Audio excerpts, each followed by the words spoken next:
Hello and welcome to Lavneesh sir की class. आज की ये शिक्षा निदेशालय राष्ट्रीय राजधानी क्षेत्र दिल्ली की वर्कशीट नंबर 20 जो कि कक्षा 7वीं के विद्यार्थियों के लिए है, यह ली गई है हिंदी विषय से और जिसमें हम एक बार फिर से पाठ पापा खो गए को जारी रख रहे हैं। तो चलिए बिना समय गवाए शुरुआत करते हैं मेरे साथ और समझने की कोशिश करते हैं। पेड़, खंबा, लेटर बॉक्स, पोस्टर, इन सब के बीचों बीच लपक झपक कर लड़की बचने का प्रयत्न करती है और वह दुष्ट आदमी पीछे पीछे। होते होते सभी वस्तुएं सरकते सरकते उसके रास्ते में आने लगती हैं। उस छोटी लड़की का संरक्षण करने लगती हैं। धीरे धीरे इस सारे क्रम का वेग बढ़ने लगता है, जिसे ढोलक या तबले की ताल भी मिलती है। लड़की किसी भी तरह उस दुष्ट आदमी के हाथ नहीं लगती। तभी एकदम से कौवा चिल्लाता है, कौवा, भूत, काव काव। पीछे पीछे पेड़, खंबा, लेटर बॉक्स नाचते हुए चिल्लाने लगते हैं। पेड़ और खंबा सब मिल मिलकर कहते हैं, भूत भूत भूत।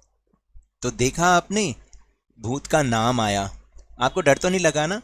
लगना भी नहीं चाहिए, क्योंकि वाकई इस नाटक में उस दुष्ट आदमी को भगाने के लिए ऐसे कहा गया था ताकि जो है वो आदमी भाग जाए और लड़की उसके हाथ ना आए, वरना ना जाने वो उसके साथ क्या करता, उसको उठा के ले जाता, चोरी करके ले जाता, है ना। तो चलिए अब हम चल रहे हैं अपने आसान से प्रश्नोत्तर की ओर। आपको ये लेसन अच्छा तो लग रहा है ना? ये नाटक के रूप में है। आप चाहें तो अपनी पाठ्य पुस्तक से इसे एक बार में सारा भी पढ़ सकते हैं और उसका मजा उठा सकते हैं। तो चलिए चल रहे हैं प्रश्नोत्तर की ओर। तो टेलीग्राम ऐप पर भी हमने अपना चैनल लवनीश सर की क्लास बनाया, जिसका लिंक आपको इस वीडियो के डिस्क्रिप्शन बॉक्स में मिल जाएगा। वहां से आप हमारे चैनल को ज्वाइन कीजिए और सारे वीडियोस के लिंक आपको एक साथ मिल जाएंगे। पहला प्रश्न है कि जब सब नाच रहे थे तो कौन आता है जिसे देखकर सब घबरा गए? तो इसका उत्तर है कि जब सब नाच रहे थे तो दुष्ट आदमी आता है। दुष्ट आदमी यानी बुरा आदमी। दुष्ट आदमी जब खाना खाकर आया तब उसने क्या देखा? तो इसका उत्तर है, देखिए, दुष्ट आदमी जब खाना खाकर आया तो उसने देखा कि लड़की जहां सो रही थी वहां सिर्फ कोट ही दिखाई पड़ता है। लड़की के दोस्तों ने दुष्ट आदमी को कैसे भगाया? ये है प्रश्न नंबर 3। लड़की के दोस्तों ने दुष्ट आदमी को भूत भूत चिल्लाकर भगाया। फिर पाठ नंबर 4, जैसे पाठ में भूत की अफवाह फैली, क्या आपने भी कभी इस तरह की अफवाह सुनी है? अपने अनुभव के आधार पर लिखिए। अगर आपने कभी सुनी हो तो आप वो लिख सकते हैं उस घटना को। जैसे हमारी नानी के घर के पास एक बरगद का पेड़ था जिस पर एक भूत रहता था। इस तरीके की अफवाहें पूरे गांव में फैली हुई थी। हालांकि ऐसा था नहीं, लेकिन लोग वहां पर जाने से आज भी डरते हैं, क्योंकि ये एक अफवाह थी जो सबके मन में घर कर गई थी कि भाई हाँ, वहां उस पेड़, बरगद के पेड़ पर भूत रहता है, इसलिए वहां पर कोई जाता ही नहीं था। तो ये तो मेरा अनुभव था। अगर आपका अनुभव कोई है तो आप वो भी लिख सकते हैं।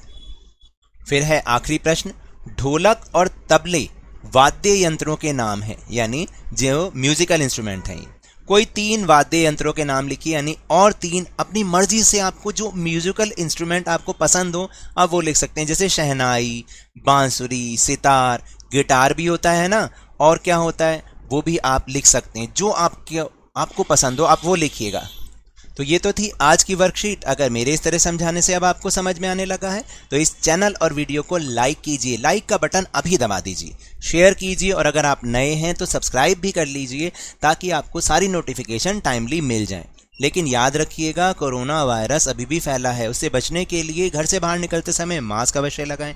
जब भी आपकी बारी आए कोरोना का टीकाकरण जरूर करवाएं, क्योंकि कोरोना को हराना है और जिंदगी को एक बार फिर से सुहाना बनाना है। इसी उम्मीद के साथ बहुत बहुत धन्यवाद।